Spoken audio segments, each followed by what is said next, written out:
नमस्कार. चला तर आज आपण एका खूप महत्त्वाच्या विषयावर बोलूया. भारताचे सूक्ष्म, लघु आणि मध्यम उद्योग म्हणजे आपले MSMEs. ते आज देशाच्या विकासाचे नवीन इंजिन कसे बनले आहेत हेच आज आपण समजून घेणार आहोत. आर्थिक सर्वेक्षण 2025-26 मधलं हे एक वाक्य आहे ना, ते सगळं काही सांगून जातं. विचार करा, जो विभाग काही वर्षांपूर्वी फक्त कसा तरी टिकून राहण्यासाठी धडपडत होता, तोच आज भारताचा औद्योगिक कणा बनला आहे. आणि तोही असा जो जागतिक स्तरावर स्पर्धा करतोय. हा बदल खूप मोठा आहे.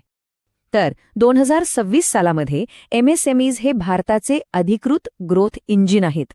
पण हे फक्त म्हणण्यापुरतं नाही. यामागे ठोस आकडेवारी आहे, काही महत्त्वाची धोरणं आहेत आणि काही जबरदस्त प्लॅटफॉर्म्स आहेत ज्यांनी हे शक्य केलंय. चला तर पुढच्या काही मिनिटात याच सगळ्या गोष्टी आपण सविस्तर पाहूया.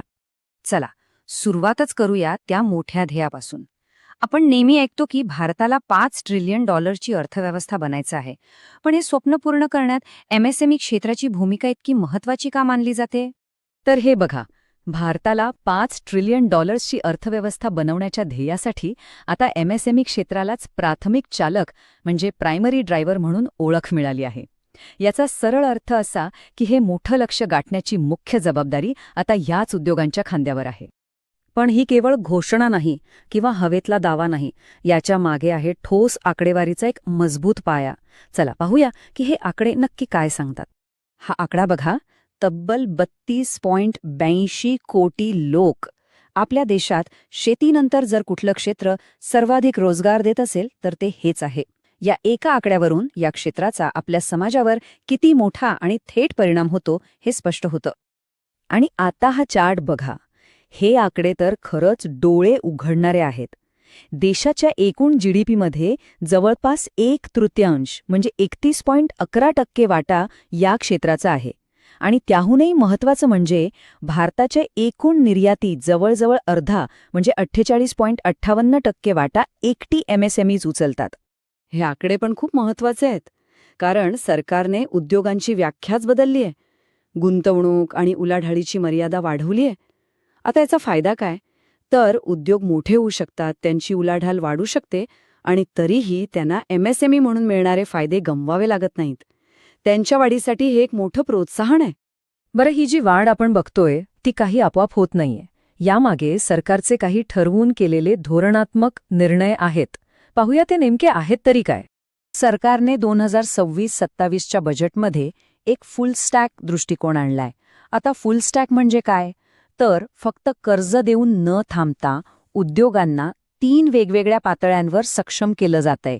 एक म्हणजे वाढीसाठी भांडवल, दुसरं म्हणजे अडकलेल्या पैशांची सुटका आणि तिसरं म्हणजे किचकट कायदेशीर प्रक्रिया सोप्या करणं. यातला सगळ्यात महत्त्वाचा बदल आहे तो म्हणजे इक्विटी आधारित वाढीवर दिलेला जोर. SME ग्रोथ फंड आणि आत्मनिर्भर भारत फंड यांसारख्या योजनांमुळे कंपन्यांना आता फक्त कर्जाच्या ओझ्याखाली दबून राहायची गरज नाहीये. त्यांना थेट गुंतवणुकीतून मोठी झेप घ्यायची संधी मिळालीय. ही स्लाइड जुनी समस्या आणि त्यावरचा नवीन उपाय यामधला फरक अगदी स्पष्ट करते. पूर्वी पेमेंट वेळेवर न मिळाल्यामुळे उद्योगांचा सगळा पैसा अडकून पडायचा आणि त्यांची वाढ खुंटायची. पण आता TRDS सारख्या प्लॅटफॉर्ममुळे उद्योजकांना त्यांच्या बिलांचे पैसे जवळजवळ लगेचच मिळतात, ज्यामुळे त्यांचा कॅश फ्लो म्हणजे रोख प्रवाह एकदम सुरळीत राहतो. आता पेपरवर्क आणि हे कायदेशीर नियम ही अनेक लहान उद्योजकांसाठी, विशेषतः लहान शहरामध्ये, एक मोठी डोकेदुखी असते.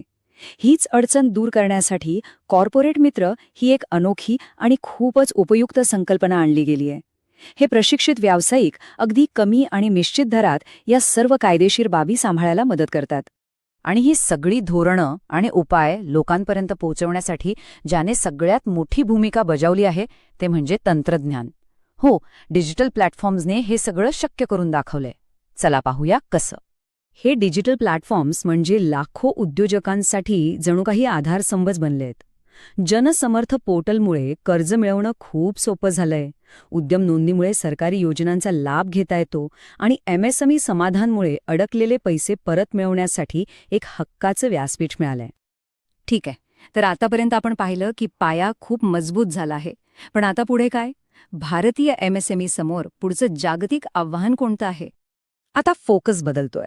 आता फक्त वैयक्तिक कंपनीच्या वाढीवर लक्ष केंद्रित करून चालणार नाही, तर हे उद्योग मोठ्या आणि मजबूत जागतिक पुरवठा साखळीचा म्हणजे ग्लोबल सप्लाय चेनचा एक अविभाज्य भाग कसे बनतील यावरच सगळा भर दिला जातोय.